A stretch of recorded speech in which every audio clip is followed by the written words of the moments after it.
A tragedy for an elegant fowl, but now a tragedy from Mr. Charles Dickens.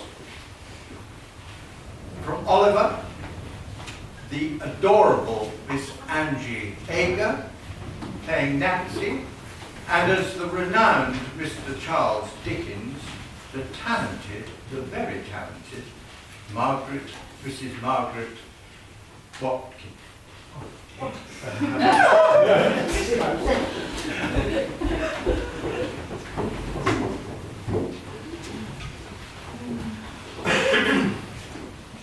A couple of young ladies called to see the young gentleman, one of whom was named Bet and the other Nancy.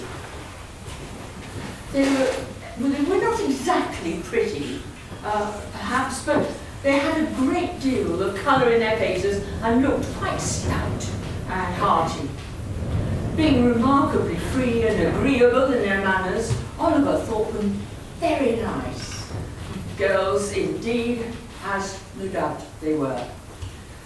The visitors stopped a long time. Spirits were produced in the consequence of one of the young ladies complaining of coldness in her inside. At length, Charlie Bate expressed his opinion that it was time to pad the oath. This, it occurred to Oliver, must be French for going out, but directly afterwards the Dodger and Charlie and the two young ladies went away together, having been kindly furnished by the amiable old Jew with money to spend.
If you want the patience,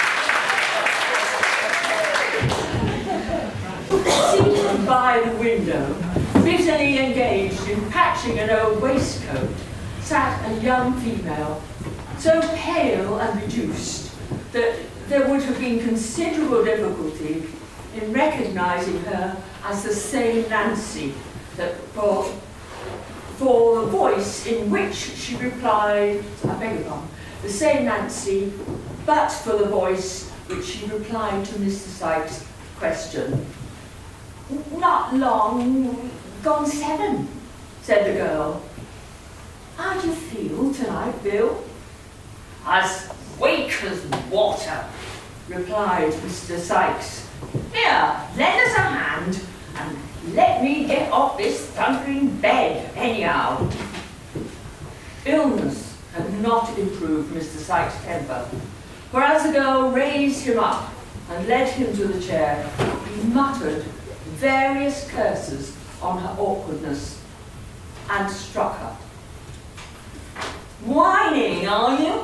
Said Sykes. Come, don't stand snivelling there. If you can't do anything better than that, cut off altogether. Do you hear me?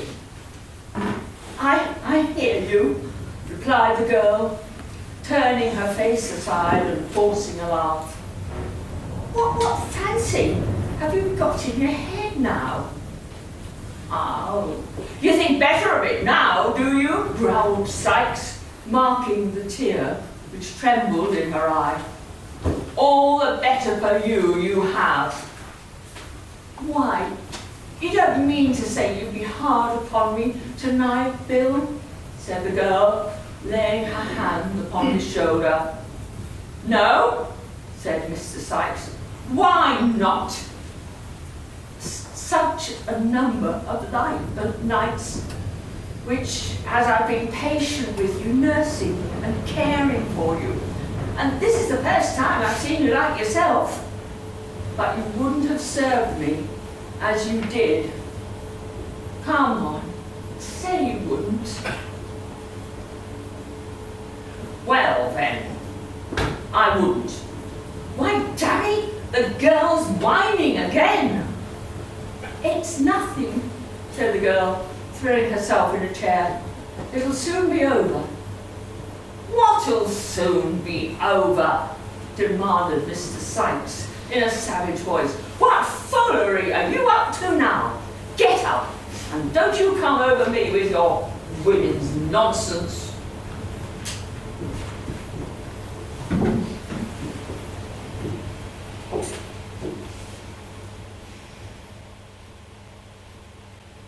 As long as he needs me. Oh yes, he does need me. In spite of what you see, I'm sure that he needs me. Who else would love him still when they've been used so ill? He knows I always will, as long as he needs me. I miss him so much when he's gone, but when he's near me, I don't let on. The way I feel inside, the love I have to hide, the hell I've got my pride, as long as he needs me. He doesn't say the things he should, he acts the way he thinks he should, but all the same I'll play this game his way, as long as he needs me. I know where I must be, I'll cling on steadfastly, as long as he needs me.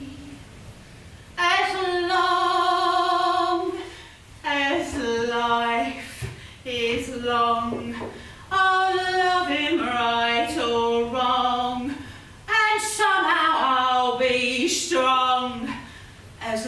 long as he needs me. If you are lonely, then you will know when someone needs you, you love them so. I won't betray his trust, though people say I must. I'm going to stay true, just as long as Bill needs me.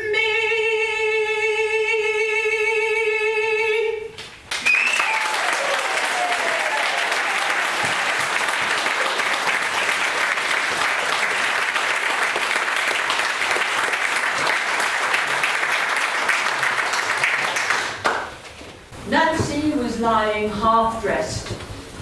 He had roused her from her sleep, for she raised herself with a hurried and startled look. "Get up," said the man. "It is you, Bill," said the girl, with an expression of pleasure at his return. "It is. Get up." Seeing the faint light of early day without, the girl rose to undraw the curtain. "Let it be," said Sykes, thrusting his hand before her. "There's enough light for what I've got to do." "Bill," said the girl in a low voice of alarm, "why do you look at me like that?" The robber sat regarding her for a few minutes, and then, grasping her by the head and throat, dragged her into the middle of the room, placed his heavy hand upon her mouth. "Bill, Bill," gasped the girl, I won't scream or cry. Hear me, speak to me, tell me what I've done." "You know, you she-devil," returned the robber. "You are watched tonight.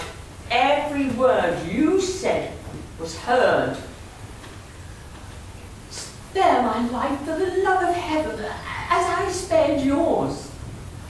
"Bill, dear Bill, you cannot have the heart to kill me. Stop before you spill my blood. I've been true to you, upon my guilty soul I have." The man struggled violently to release his arms, but he could not tear them away.